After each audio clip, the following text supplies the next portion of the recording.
Hello, everyone. It's Colby, and after 6 months of YouTube, I'd like to talk about my experiences, where I've been for the past little bit, and what I have planned going forward for this channel in the future. So make sure to like and subscribe to stay tuned for future content. I'll talk about that at the end of the video. But let's first start with, I guess, a little bit of my journey with YouTube.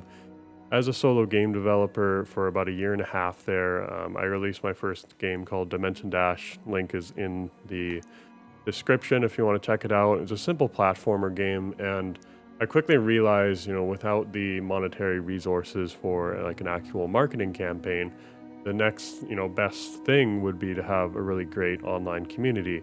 And it's pretty appealing for a lot of different reasons, not just monetary reasons. It's just amazing to create a community. I think of some of my favorite creators like Zeppela HQ, Lemino, the Dungeon Dudes, of course, and the community they have around there. And it could just want to create a safe place where people can talk about D&D, talk about video games in general.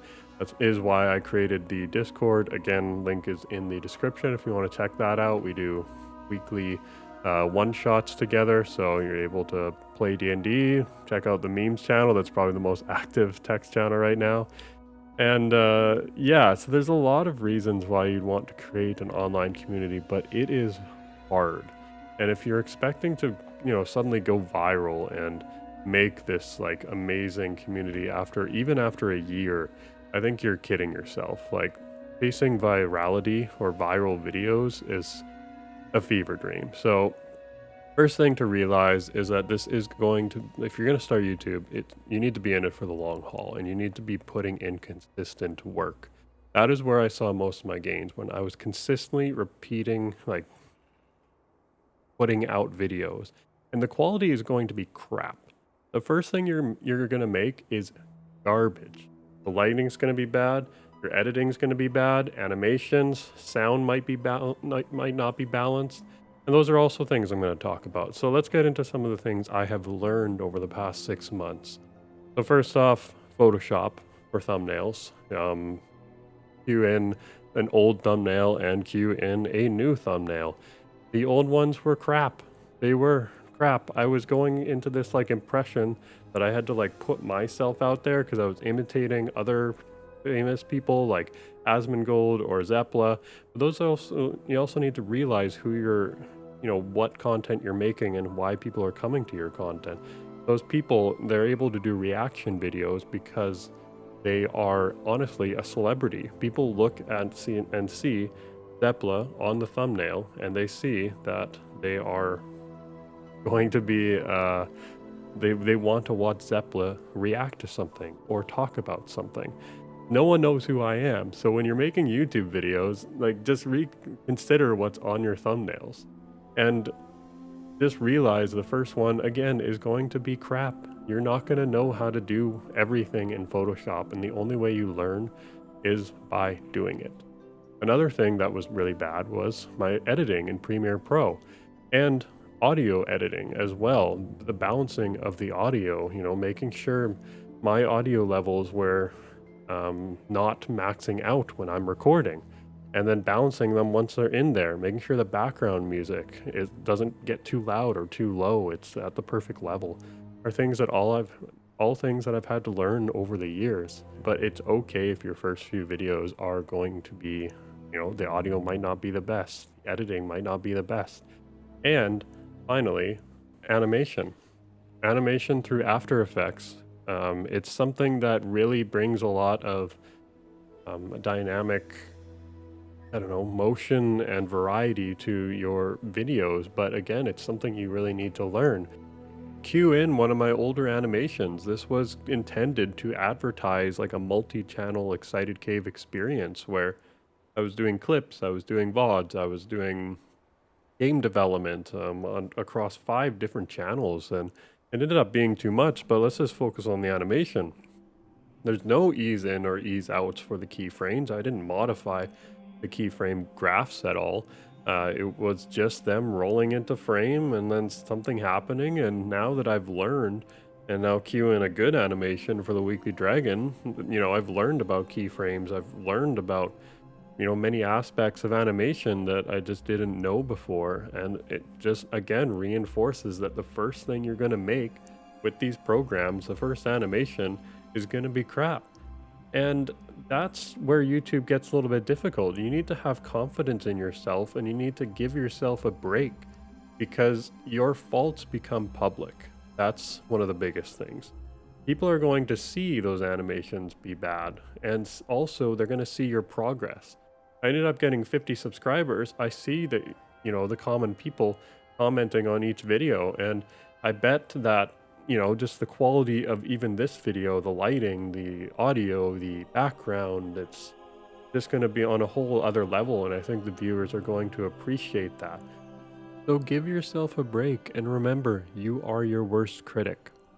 But let's move on to probably the biggest lesson that I've learned from this experience. And this is something Philip, I don't know if you guys watch my other videos, Philip is in a few of them. He told me is that he feels like I'm running before I'm walking. And that was 100% true. I could have listened to him, but I don't regret trying to create multiple channels, trying to create the Clips channel, trying to create the VODs channel, because I have a good idea of how much work that's going to take. And you might think a VODs channel is not that much work. It is less work than making, you know, actual videos you're editing.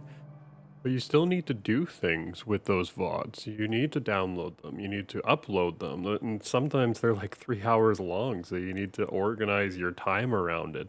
Premiere Pro is going to have to compile that because as much as you just want to throw a VOD onto there, I actually would rather edit the beginning and the end because people are going to be watching it. They're going to click on the VOD, and if it's just like 10 minutes of nothing at the beginning of the VOD, they're going to click off of it fairly quickly.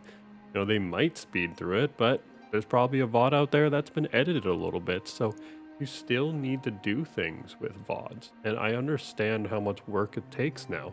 Also with Clips was a lot of fun, but it still takes time to edit it, make a thumbnail, get it out there, descriptions, everything. It takes time, and time is the biggest currency you have other than money. Obviously you need a webcam, obviously you need a mic, and you know, you need those little things, but you'd be surprised with how cheap you can make those costs.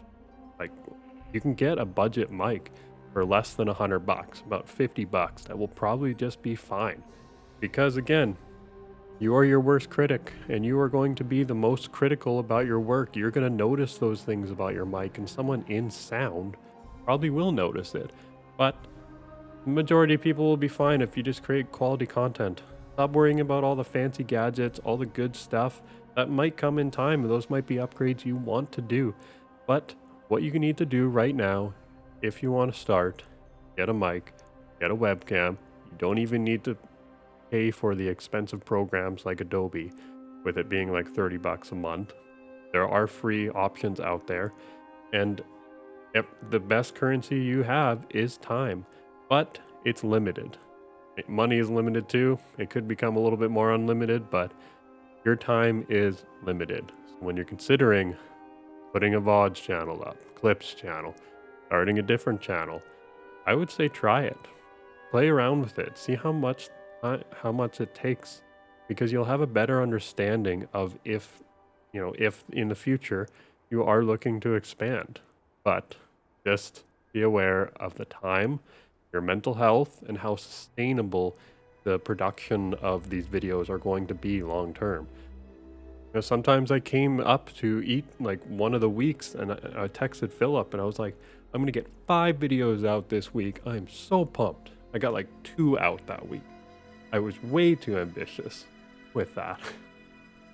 So be realistic with yourself. Don't burn out like I do. And let's move on to my future plans with this channel. So all of my channels, all the Excited Cave channels that I am neglecting, the VOD, the Clips, the game development channel, are going to be turned into one channel. So I'm going to be dropping the D&D at the end of this channel. If you subscribe for D&D content or seeing other content, sorry, I do realize you probably subscribed with me for D&D content, but This is where the channel is going. I don't have enough time to kind of dedicate to a game development channel, and I don't really want to be restricted to just doing D&D. I want people to follow me for Excited Cave and the things that I'm doing. I do more than D&D stuff. As I mentioned, I'm a game developer as well. I have a game out. I'm working on an update for that game, and I would love a platform to share those experiences, talk about my game development, talk about news in gaming, whatever it ends up being, and not restricted to D&D. There's still going to be a lot of D&D content coming up, and I actually have plans on doing some shorts as well that are based around kind of short clips for D&D news. But in the meantime, just, expect other content other than D&D, and you'll notice a change in the name. I don't blame you for unsubscribing. Thanks for showing your support so far. Honestly, I appreciate it a lot, especially in this kind of learning phase, these first 6 months. And just be assured that D&D is always going to be a big part of my content. I'm going to keep covering it. I'm going to keep making videos, but just going to cut off the D&D part of Excited Cave D&D, make it just Excited Cave, and release some other content that I really want to work on. Because ultimately, I have a full-time job and I'm in school right now. So if I'm going to be making content, it's content I'm going to enjoy.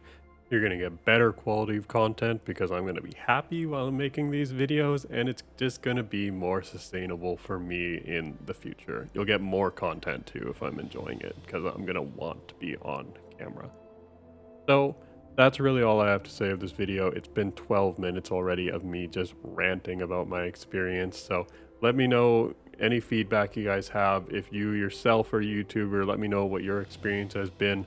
And everyone that's followed me since, I appreciate your support. Big shout out to Philip, big shout out to my girlfriend and all of my friends who have been supporting me throughout this. Join the Discord if you want, and like and subscribe, and I'll see you guys in the next video. Thanks.